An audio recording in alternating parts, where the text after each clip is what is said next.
Know this, son of Gilliman. The father of our chapter watches over us always.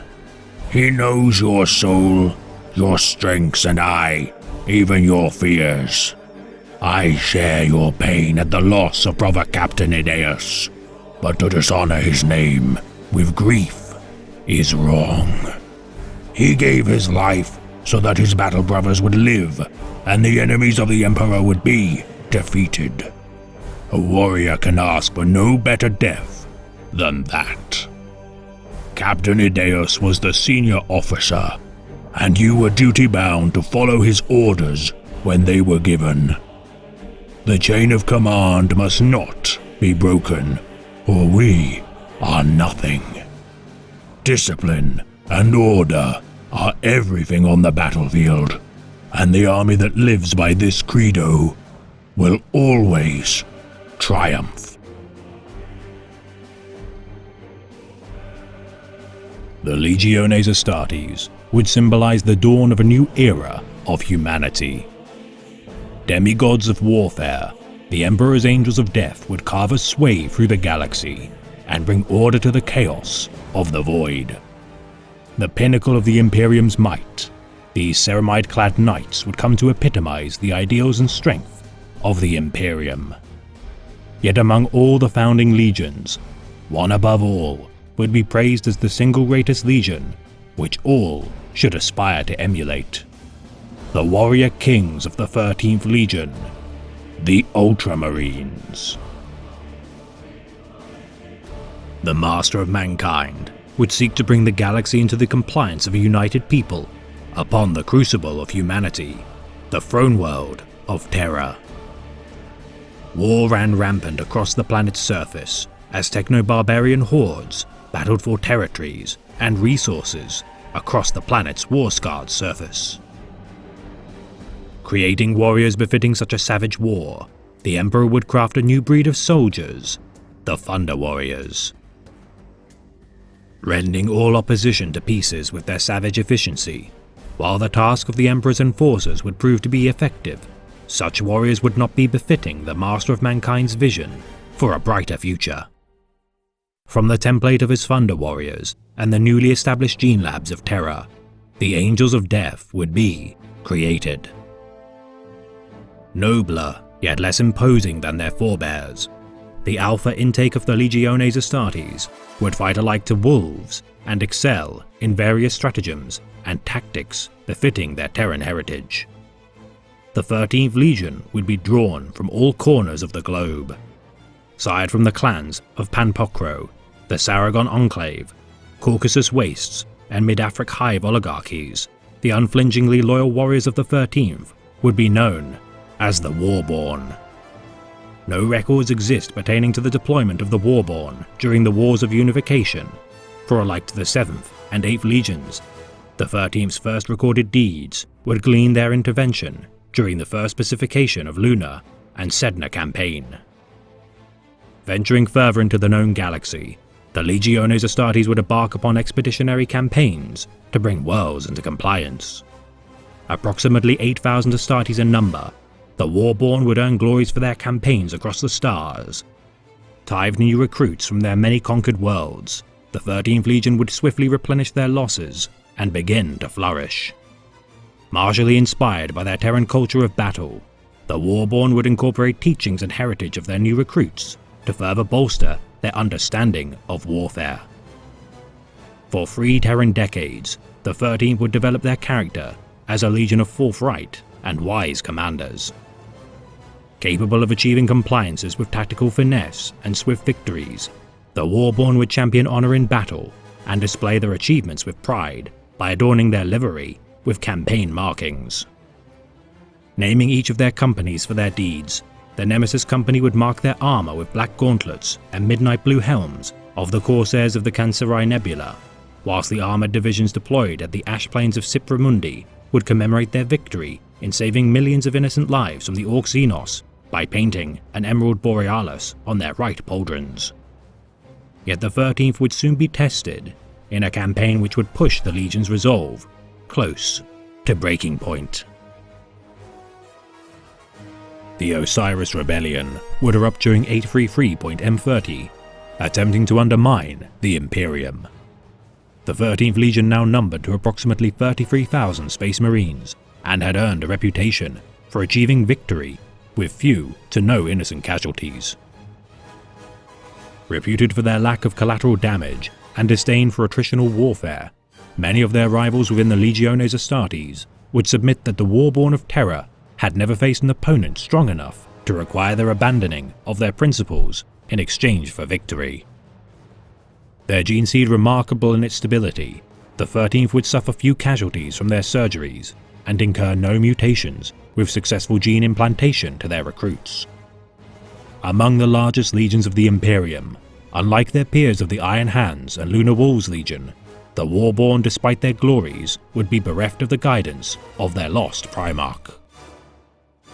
Regardless of their lack of guidance by their gene father, the 12th Expeditionary Fleet would explore the dense intergalactic expanse situated near the core of Terra. 11 star systems of the Osiris Cluster would declare secession from the Imperium and incur the wrath of the Emperor. The nearest sizable fleet to the crisis, the 13th Legion would be tasked with ending the rebellion. Striking the city of Cabasset on the Halo world of Seps 12, the compliance of the political capital of the Osiris Cluster would prove crucial to the Warborn's victory. Commanded by their First Lord Commander, Gren Vosifo, the tried and true stratagems of the 13th Legion would prove insufficient. Encountering heavier than expected resistance, the Warborn would adapt quickly, yet begin to understand that the rebellion was not what it initially seemed. Committing reinforcements to the battle, Vosofo's forces would fight their way into a trap.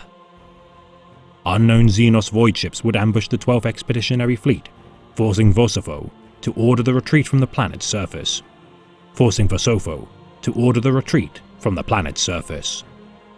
The Xenos and Astartes fleets would clash, with the Xenos bearing overwhelming might. Yet despite their circumstance, the Warborn would fight on and bleed the Xenos for every ship destroyed during the battle. Retreating from the engagement, Vosofo would warn the Imperium of the new threat threatening the borders of the Throne World. Appointing his lieutenant, Marius Gage, as the new First Master of the Legion, Vosofo would battle alongside his kin and give his life to allow for the retreat of his men on the planet's surface. Incurring losses of 6,500 Astartes during the battle, the Warborn would resolve to never again incur such losses. Returning to the system with aid from the Solar Armada and Salamander's Legion, the Imperial forces would find no trace of the Osiris Cybrids. Swearing a blood oath to hunt down the powerful Xenos, the 13th Legion would remember the words of their slain Lord Commander. "I am told that once the numeral 13th was taken as an ill omen by the weak-minded and those enslaved by the lies of superstition. But in the Emperor's service, we shall make it a byword for redemption and glory." Under the stewardship of Marius Gage, the 13th would rebuild once more and redouble their efforts during the Great Crusade. Yet fortunately for the Warborn of Terra, a balm would soon restore their wounded pride. The return of their long-lost Primarch. With the scattering of the Primarchs across the stars, a child of the Emperor would land upon the planet of Macragge within the eastern fringe of the galaxy. A decayed empire once founded during the Dark Age of technology, the nonetheless cohesive society maintained warp-capable means of travel, allowing for their sublight spacecraft to travel and communicate with their neighboring star systems. Discovering the Primarch's gestation pod and recognizing its provenance as a technology of a superior civilization, the young boy within would be brought before the Consul of Macragge, Connor Gilliman. Naming the child Rebute, or Great One, Connor would raise the child as his own and watch his adopted son mature into a man of immense wisdom, intellect and strength. Mastering his homeworld's intellectual conundrums by the age of 10, Gilliman would prove a quick study of history, science, philosophy, and governance. Yet among all the boy's talents, he would prove a genius in the arts of war. granted command of an expeditionary force tasked with pacifying the lands north of the capital of Magna Racrag Civitas, Roboute would combat the mercenaries of the lands of Illyrium. Earning the respect of the Illyrians, Roboute would broker a peace with his enemies and return to Macragge Civitas. Finding his city engulfed in turmoil, the co-consul of Macragge, Galen, had unleashed a coup d'etat against Connor in a bid to usurp his authority and claim sole rulership of Macragge. Hurrying to his foster father's location, Roboute would arrive too late to prevent his mentor's fatal wounding during his defense of the Senate House. Leading his men for 3 solar days following his injury, Connor had defied death's embrace long enough for his son's return. Dying in Roboute's arms, Connor would detail Galen's betrayal before perishing. Fueled by vengeance for his father's death, Roboute would rally the beleaguered soldiers and citizenry of Macragge and destroy the aristocratic rebels and their armies. Restoring order to the city, Roboute would assume the mantle of Consul of Macragge and see to the execution of Galen and his co-conspirators. Reorganizing Macragge's hierarchy and social order, Guilliman would enforce a meritocratic system which would see the glories of his world burgeon. Yet unknown to Guilliman, high above the orbit of Macragge, his true father, the Emperor of Mankind, had toiled to breach warp storms, preventing his reunion with his son. With the subsiding of the warp storms, the Emperor would find Macragge to have undergone a breathtaking transformation of human progress and industry. Now the shining jewel of an empire spanning the now Ultramar system. Incredibly pleased with his son's deeds, the Emperor would descend upon Macragge and reunite with his son. Swearing his allegiance to the Imperium, Roboute Guilliman would be installed as the Master of the 13th Legion, and in his image, renamed the Warborn of Terror as the Ultramarines. Rejoicing at the return of their Gene-Sire to the Legion, the 13th's fortunes would greatly increase. A leader of virtue, intelligence, and master of administration, the Ultramarines Legion would swiftly be transformed into the manifestation of the Imperium's ideals. Remolded as a legion supported by vast manufactorums, efficient supply chains, and innumerable fresh recruits, the 13th Legion would swell to become a challenge to even the might of the vaunted 16th, the Lunar Wolves. Adopting the realm of Ultramar as their new epicenter of mobilization, the 500 Worlds would provide unmatched resources to the 13th Legion. No longer a single arm of the Imperium's military strength, the 13th Legion would now act as an empire within an empire, serving the objectives and vision of the Master of Mankind. Building upon the Legion's Terran character, it is deemed by most that of all the founding legions, none would be so fortunate as to inherit the fortunes and glories of such a vaunted and industrious Primarch. Instilled with personal pride of their lord, the Ultramarines would never shrug from the chance to prove themselves worthy to earn the praise or regard of their valiant Gene-Sire. Adopting the livery of deep blue trimmed with gold, the sign of the Ultima would be a symbol worn with pride by its warriors and praised by those who looked upon it. Conquering worlds more rapidly than any of their peers and increasing the standard of living for all brought into compliance by their hand, the Ultramarines had become paragons of the Great Crusade. Yet despite their unimpeachable record of services to the Imperium, the Emperor would also deploy the 13th as the judges of his will, alike to their times as the Warborn of Terror.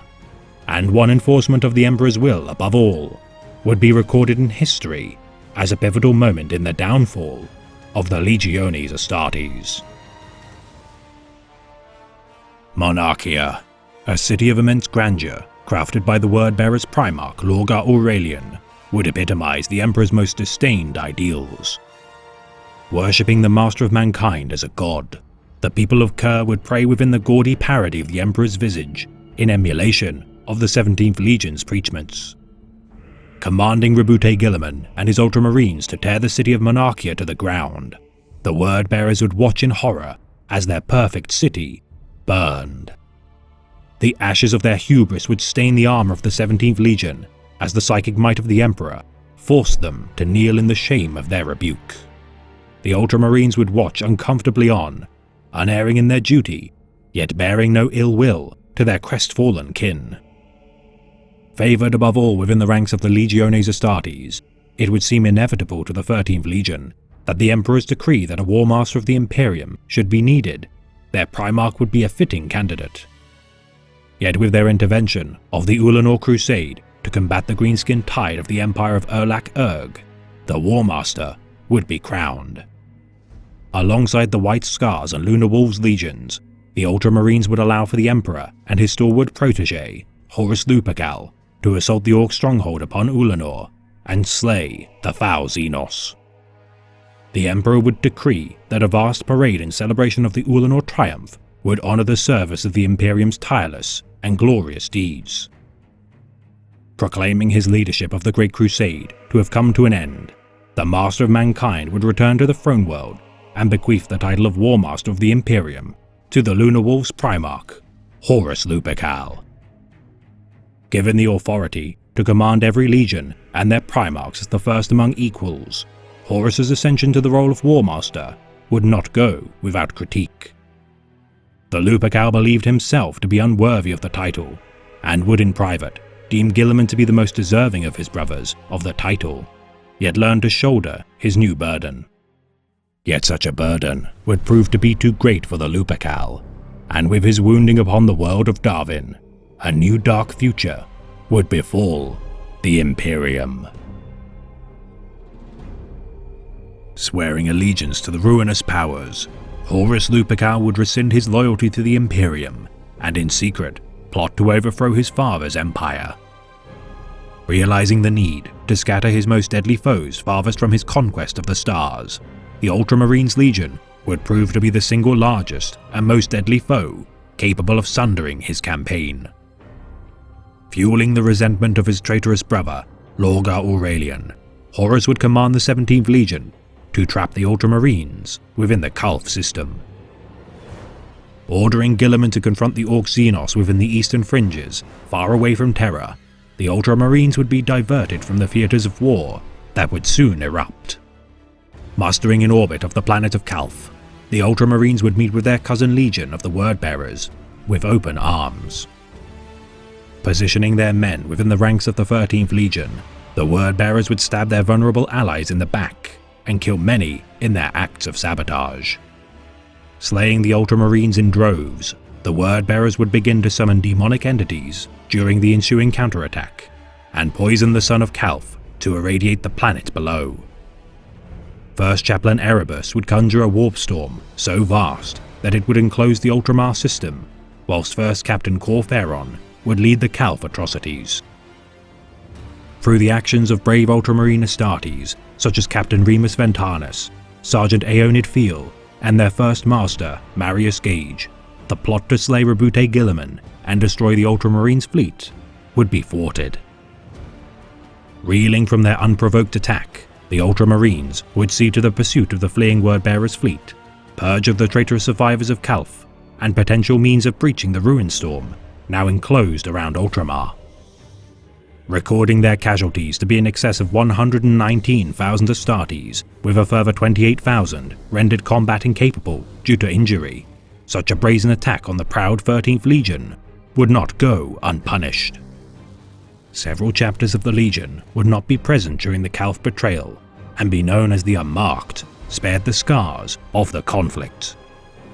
Yet the woes of the 13th Legion would not end at Calth, for the traitors of the Wordbearers and World Eaters would not relent in their crimes against the innocents of Ultramar.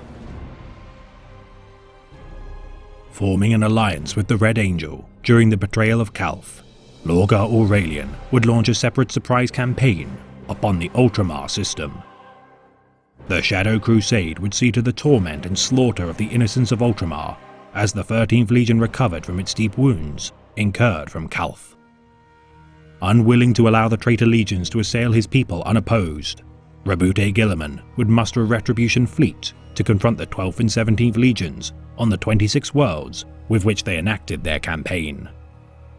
Managing to push back the traitors, the continual strain incurred to the Primarch of the World Eaters, Angron, would prove too much to prevent the bite of his own affliction. The Butcher's nails, the cortical implants once grafted into the Primarch's brain on his homeworld of Nuceria, had proven close to ending the Lord of Red Sands' life. Lorgar would convince Angron to join him in finding a means to remove the nails from the knowledge of the High Riders of his homeworld and divert their remaining might to the world of Nuceria. Confronted by the Ultramarines, the traitors would find no means to remove the Butcher's nails, but allow for a new method of preventing them from claiming their prize. As Roboute Guilliman dueled Lorgar in single combat, the Lord of Ultramar would come close to slaying the Urizen and achieving vengeance for his people. Yet with the intervention of Angron, Guilliman would be unable to end the life of the Golden One, and watch as Lorgar enacted a heretical ritual. Imbuing Angron with the suffering of his homeworld and favor of the blood god, Khorne, Angron would achieve apotheosis and be reborn as a demon prince. Escaping before the horrendous bloodshed of the Red Angel could be unleashed, the Ultramarines and their Primarch would look on with disgust at what the traitors were willing to become to achieve their goals. Attempting to return to Holy Terra to aid in defending the Imperial Palace from the impending onslaught of such terrible foes, the ruined storm of Erebus would prevent the 13th from reaching their destination. A plight which Guilliman, in light of his recent witness to the extent of his enemies' newfound power, would require a contingency. Fearing the worst, Roboute Guilliman would take stock of his circumstance in the war effort. His legion was trapped, without allies, and no word could be reached with the Throne World. He had seen the terrible example of the ruinous powers in their transformation of his once brother, and now the ruined storm blocked the light of the Astronomicon from reaching Ultramar. Fearing Terra to be lost, Guilliman would found a new Imperium as a contingency. Imperium Secundus would act as the final bastion of the Loyalist war effort should the Emperor be slain, and act as the last bastion of resistance should the War Master claim the Throne World.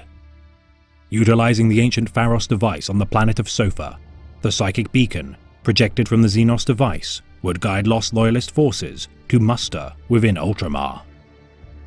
Reuniting with the Loyalist Primarch, Lionel Johnson, Sanguinius, and their respective legions, small contingents of other Loyalists such as the Space Wolves, White Scars, Salamanders, and Imperial Fists would add their strength to the Imperium Secundus. Harried by the Primarch of the Night Lords Legion, Konrad Curze, with his escape from the Dark Angel's flagship, the Invincible Reason, the Ultramarines and their civilian populaces would continue to suffer losses at the hands of both enemies and allies. Managing to capture Curze after many months of toil, the continued friction between the Primarchs of Roboute Guilliman and Lionel Johnson would force the dissolvement of Imperium Secundus. Yet with Konrad Curze and Sanguinius' visions scrutinized by the questioning of the Lion, the Triumvirate would see an opportunity to breach the Ruinstorm.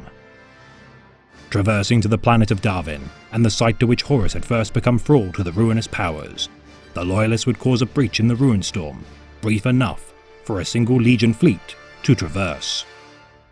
Sanguinius would charge into the breach with his Blood Angels fleet, allowing for his destiny to be fulfilled at the final battle of the Siege of Terra, yet the Dark Angels and Ultramarines would not reach the Throne World for several months after. Arriving too late to aid the Loyalist defense of the Imperial Palace, the Ultramarines and their allies would find Terra in ruins.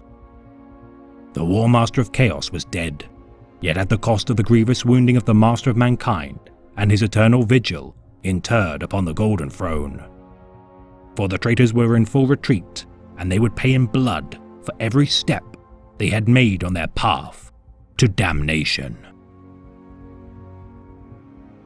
Assembling the remaining Loyalist legions, Guilliman would lead the Retribution fleet of the Throne World to pursue the traitors.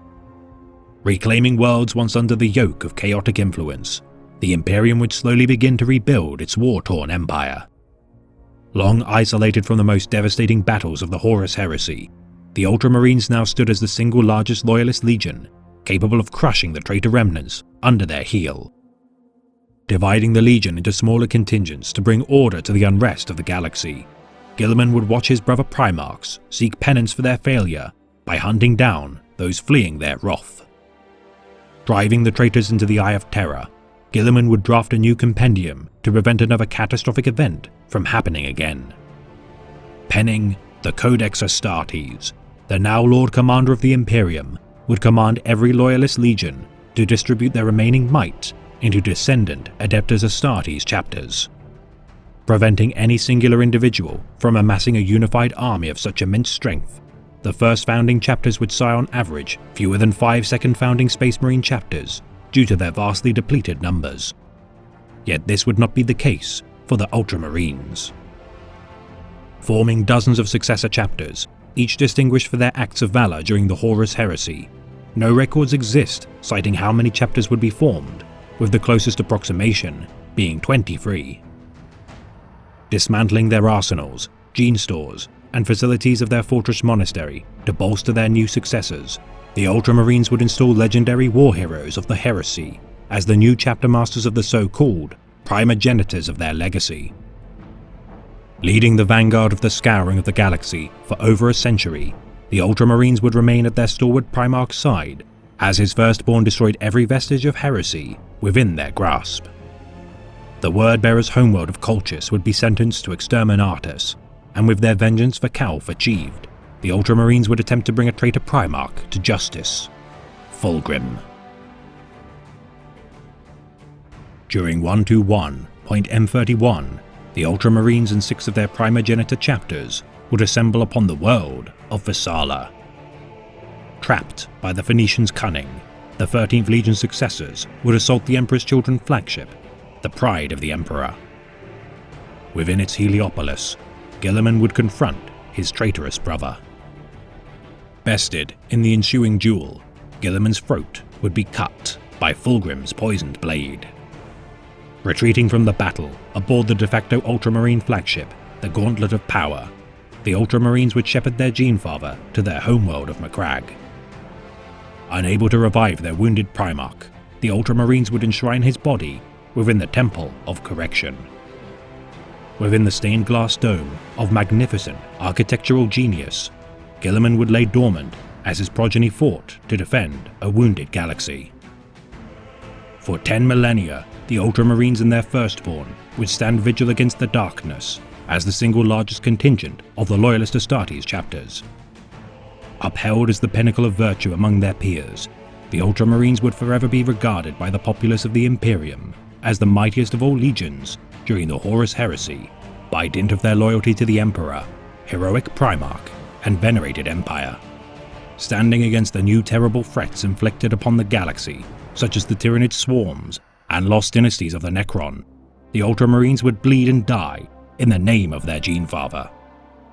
Abaddon the Despoiler's heinous 13th Black Crusade would rend the galaxy in twain, and with his Black Legion's invasion of Ultramar, all hope would seem to be lost. Yet with the intervention of a band of unlikely allies, the waning decay of the Imperium and its legacy would be renewed.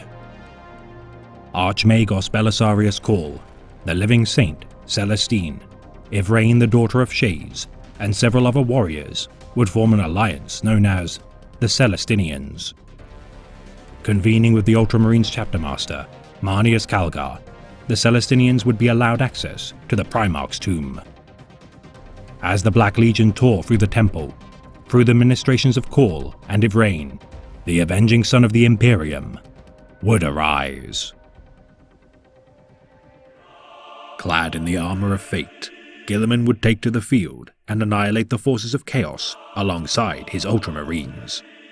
Reinstated as the true leader of the 13th, Guilliman would unleash his strategic genius and facilitate the repelling of the Black Legion's forces within 7 solar months.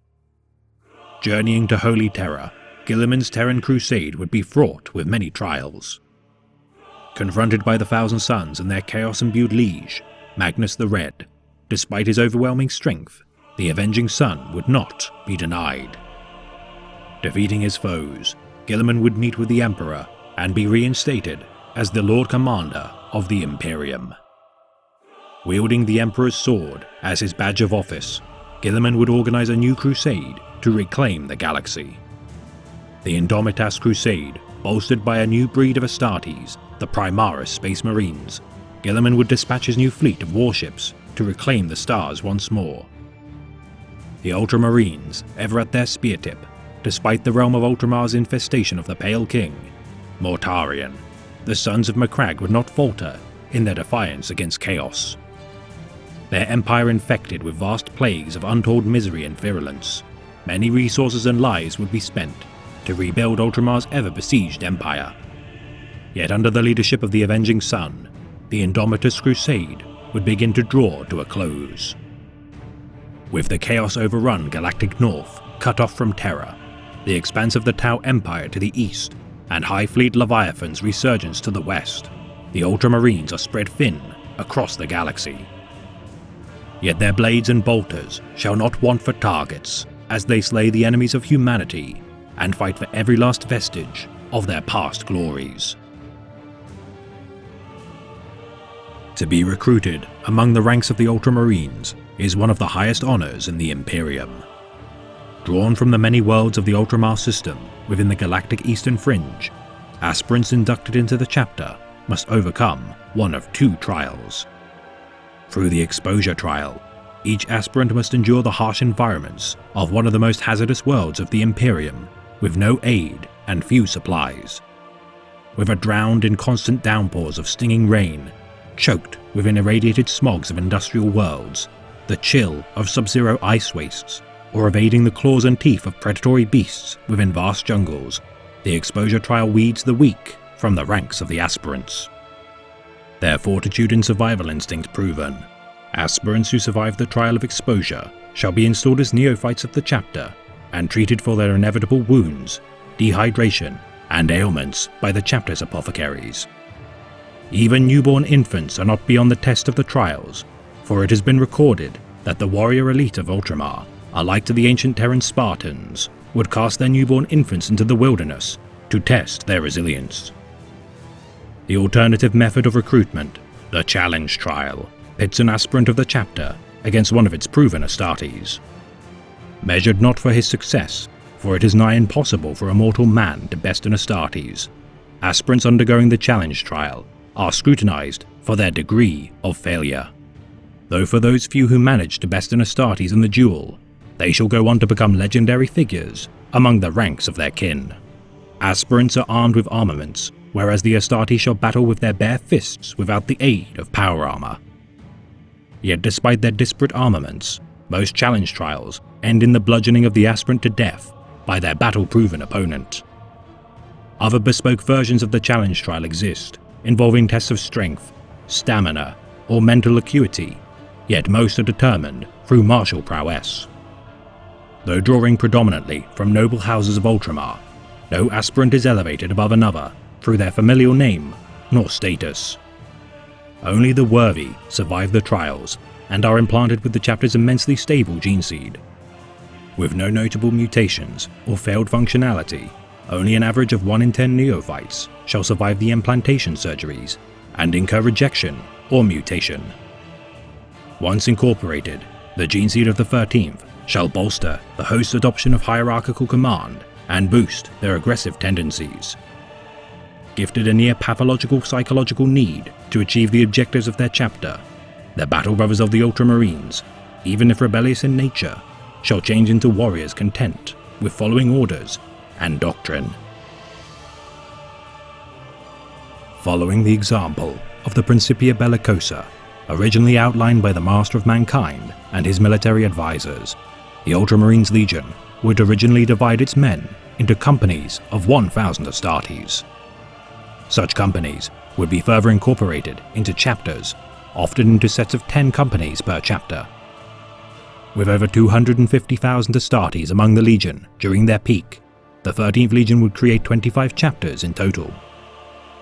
Honoring their warborn heritage, Roboute Guilliman would see the virtue of their foundations as effective and build upon their example with his own structures.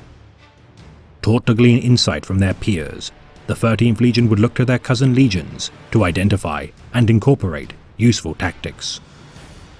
Striving to continually adopt new and unique stratagems into the fold, the Ultramarines would, alike to their gene father, prove fastidious in their observations and analysis. Despite their nature to adopt new methods of war, the Ultramarines would field remarkably few specialized companies. Instead, focusing on diverse arrangements of weaponry evenly within their ranks, the Ultramarines would champion versatile assortments of firepower suited to any engagement. Capable of achieving victory in any campaign through adaptability and application of force, the Ultramarines would deploy overwhelming majorities of tactical and assault units supported by artillery, gunships, and transport vehicles. Remolding their ranks into individual Crusade expeditionary fleets, the Ultramarines would tailor their ranks to better achieve victory for each specification of their crusades. Chapters such as the 4th, known as the Aurorans, would be regarded as armoured warfare specialists, whilst the 22nd chapter, the Nemesis chapter, would by virtue of its predominantly Terran contingents operate a majority of destroyer squads and routinely deploy exterminatus bombardments against foregone planets. With the Legion's dismantling, such chapters of repute would go on to retain such chapter names and carve their own legacies across the stars, much alike to their Legion heritage. Led in turn by chapter masters, these senior officers of the Legion would be assisted by lieutenants known as legati, who in turn would command each captain of the chapter, who would command 1,000 Astartes. Yet with the sundering of the Legion and reconstitution of the Ultramarines chapter and its primogenitors, vast changes would be made. Following the doctrines of the Codex Astartes with quasi-religious dedication, the Ultramarines and their successors deviate from its teachings under only the most dire of circumstances. Divided into 10 companies of 100 Astartes each, the captain of each Ultramarines company are revered as legendary figures among the chapter. The first battle company, the Warriors of Ultramar, comprise the chapter's elite Astartes. Led by the Regent of Ultramar, Captain Severus Agaman, the glories of the chapter's veterans are legendary, and for their deeds are equipped with the finest weapons and armaments. Clad in Terminator pattern armor for close engagements and supported by Sternguard veterans for ranged firepower, only the most grotesquely powerful opponents, instilled with terrible strength, can best the mightiest warriors of Ultramar. Deploying a contingent of their men to form Strike Force Ultra, the formation led by the first captain himself combats the deadliest of foes besieging their subordinate companies. The second battle company, the Guardians of the Temple, is arguably the most famed of all the Ultramarines companies. Led by Captain Sevastus Acheron and his Lions of Macragge, the legacy of their former captain, Cato Sicarius, nonetheless still remains among their ranks. Daring in their maneuvers, with the return of their former captain during the Plague Wars of Ultramar, their reputation for immense martial prowess is well earned. Honor-bound to guard the Temple of Correction within the Fortress of Hera, they would be the first sons of Macragge to witness the revival of their long-dormant Primarch. Gifted the supplementary title of Avengers of Ultramar personally by their Primarch, the second company remains at the forefront of every major engagement of the Ultramarines campaigns as their foremost battle company. The third battle company, the Scourge of Xenos, won glory for their chapter during the First Tyrannic War and countless centuries of service to the Death Watch. Led by Captain Mikhail Fabian, these expert Xenos killers defend the eastern fringe of the galaxy from incursions of Tyranids, Orcs, Tau, and other foul beings such as the Hrud. Facing the most monstrous of enemies with blade and bolter, the Scourge of Xenos deploy aggressor squads and Centurion warsuits to crush their savage foes. The fourth battle company, the Defenders of Ultramar, hearken their honours to their days of the Horus Heresy during the betrayal of Calth. Led by Captain Uriel Ventress, the beleaguered fourth company has faced opponents such as demons, Tyranids, Orcs, Tau, and Chaos Space Marines in their attempts to destroy Ultramar. Contravening the outlines of the Codex Astartes during the Tyranid invasion of Tarsus Ultra, their methods of waging war have nonetheless proven effective. Utilizing Thunderfire cannons, Vindicator tanks, and heavy firepower support squads, the Defenders of Ultramar uphold the legacy of their legendary forebear, Remus Ventanus, as the Fourth Company attempt to reunify the lost remnants of the 500 worlds of Ultramar.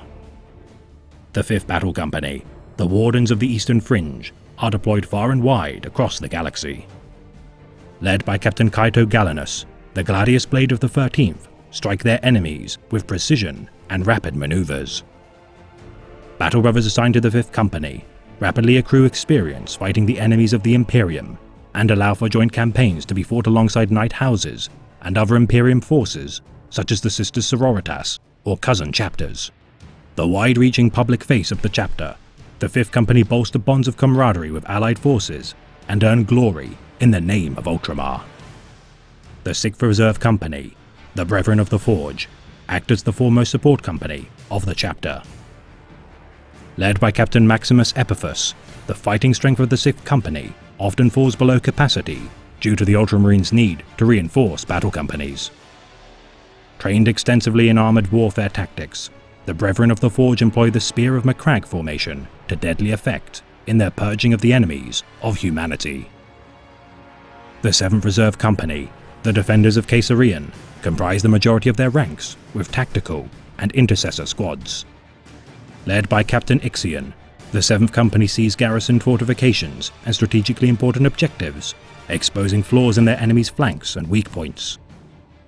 Trained in the use of Stormhawk gunships and other fast-moving aircraft, the Defenders of Caesarion share close bonds with the Iron Hands chapter since their cooperative campaigns during M38 and honour their bond through the iron chain of their heraldry. The 8th Reserve Company, the Honor Blades, specialise in close combat engagements. Led by Captain Helios, the Honor Blades favour the use of jump packs, jet bikes, and aggressor armour to hasten their melee combat. Armed with power axes, chainsaws, and one-handed weapons such as bolt pistols and melter bombs, the 8th Company rotate their number into the other companies of the chapter to further hone their skills at arms. Mastering the understanding of the tenets of the Codex Astartes during battle, the 8th Company must kneel before their captain, bearing the title of Lord Executioner upon induction to the company, and swear an oath to defend the Emperor's Imperium with his life, no matter the horrors he may face or the unwinnable odds he shall battle. Swearing his oath once more, with the High Executioner's blade at his neck, a single drop of blood shall be drawn by its tip, with the promise of a swift death should the Astartes ever betray his oath. The 9th Reserve Company, the Stormbringers, are masters of overwhelming firepower. Led by Captain Sinon, the Stormbringers deploy vast amounts of Devastators, Suppressors, Eliminators and Hellblasters to cleanse the battlefield with firepower. Harbouring Battle Brothers graduated from the 10th Company, the Reserve Company defend important infrastructure during campaigns and support their battle companies with static positions of weaponry. Guarding the relics of the chapter, under the guidance of their captain, he shall be known as the Master of Relics and swear to guard them with his and his company's lives. And finally, the 10th Company, the Scions of Ultramar, act as the scout company of the Ultramarines. Led by Captain Antilochus, each neophyte of the chapter shall be trained in infiltration tactics as they prove themselves worthy to one day don the full ceramite plate of their senior battle brothers. Fielding 100 Vanguard Space Marines, the less heavily armed and armoured Astartes of the 10th Company support their veteran kin in small squads and even alone in the field of battle. Learning self-reliance and honing their experience as warriors, every member of the Ultramarines can recall their first steps as a member of the 10th Company in their vaunted legacy. Bolstered by the veterans of the First Tyrannic War, the elite so-called Tyranid Hunters of the 13th bolster each company and share their experience in dealing with the most abhorrent threats to the Imperium.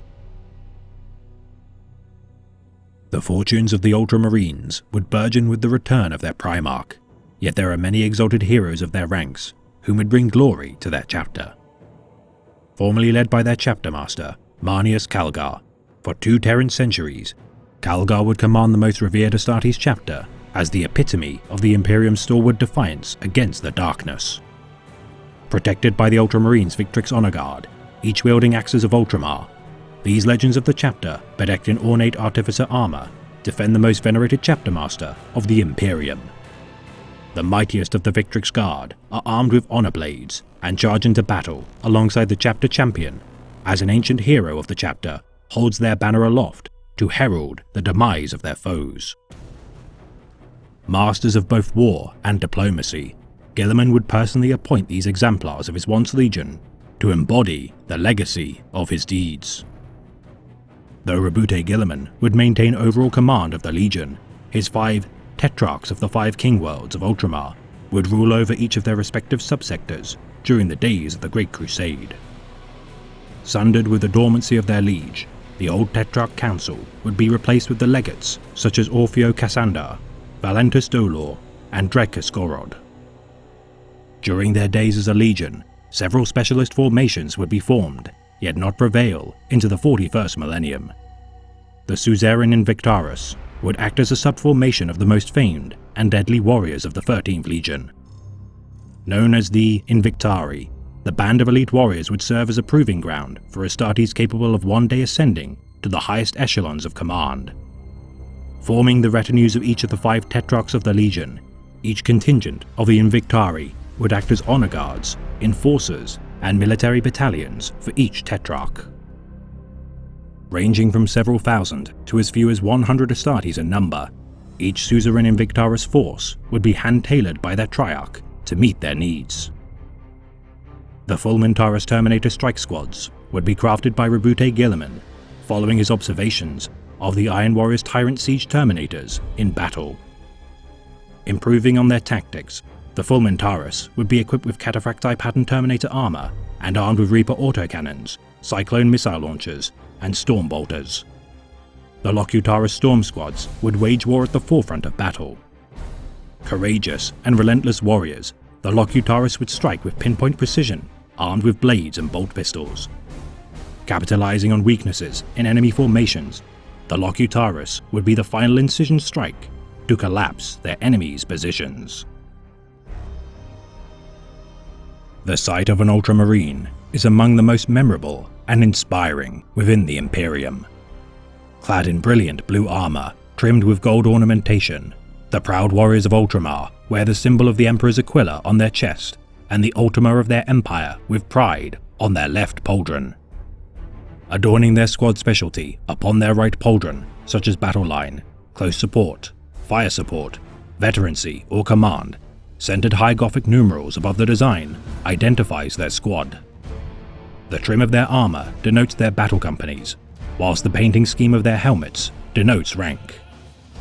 Veterans wear white, unadorned helmets, while sergeants wear red helmets centered with a white skull and add a red skull design atop their Ultima pauldron. Veteran sergeants add a white stripe and skull to their red helmet design, whilst lieutenants utilize a white and red stripe on the traditional blue helmet centered with a white skull and bear a white skull upon a sunburst design on their pauldron. Captains wear simple blue helmets with a white skull, yet also employ ornate iconography on their right pauldron. Apothecaries of the Legion wear stark white armor, whilst Tech Marines of the chapter paint their armor red to honor the Tech Priests of Mars, and chaplains garb themselves in black armor. Librarians of the chapter paint a white vertical stripe upon their helmets, whilst retaining the blue color of their chapter. For as the exemplars of the Codex Astartes, there are none more scrutinized for adhering to its tenets on heraldry. Yet every Ultramarine of note bears many insignias and campaign honors for their countless deeds in battle. Strong of will and unerringly loyal to their Primarch, the Ultramarines share a fragment of their Genesire's genius in both military strategy and governance. Prior to his return, the 13th would treat the decrees of the Codex Astartes as sacred texts. Deviation from such outlines would incur censure and disgrace, as to many, these words would be sanctified by the Emperor himself. Disciplined in stoic figures, the Astartes of the Ultramarines would shoulder the greatest burden of any loyalist chapter to preserve their ever-decaying empire and shepherd the innocence of the Imperium from harm and malevolence. Championing honor, moral virtue, and courage above all, the Ultramarines are seen by many of their peers as priggish and sanctimonious. Yet for all their detractors' claims, it is undeniable that the Ultramarines have borne the responsibility for near single-handedly binding the Imperium together in the wake of the Horus Heresy. Overseeing and guarding the Segmentum Ultima from the endless tides of heretics and Xenos threats, the Ultramarines have on many occasions been all that stands between utterly catastrophic campaigns of slaughter across the stars. Paragons of the Angels of Death, The 13th stand at the vanguard of 100 war zones across the galaxy and sacrifice oceans of blood to stem the tide of encroaching annihilation. The first among equals of the Adeptus Astartes, the primogenitors of the 13th Legion now comprise estimates of as many as 2/3 of all Space Marine chapters currently active. Led by their returned Primarch, the near-mythic being of millennia past now reorganizes and bolsters the Imperium in its darkest hour. Alone in this regard, Roboute Guilliman attempts to salvage a broken empire with no hope of reprieve nor mercy. For each citizen of the Imperium to look upon an Ultramarine shall know a ray of hope in a tumultuous existence. For in the grim darkness of the far future, there is only war. And the once war-born of Terra shall never falter in their duty to preserve his Imperium. What is the terror of death? That we die with our work incomplete. What is the joy of life? To die knowing our task is done. I stand alongside warriors of honor, and the warrior who acts out of honor cannot fail. His duty is honor itself. Even a warrior's death, if it is honorable, is a reward and can be no failure, for it has come through duty. Seek honor as you act, and you will know no fear.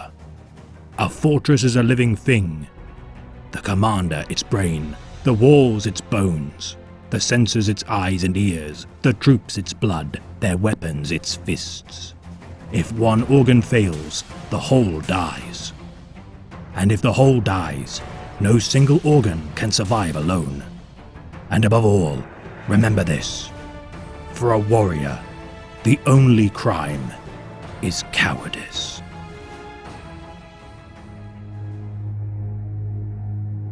This has been a tale of the Great Imperium of Man, read by the Remembrancer.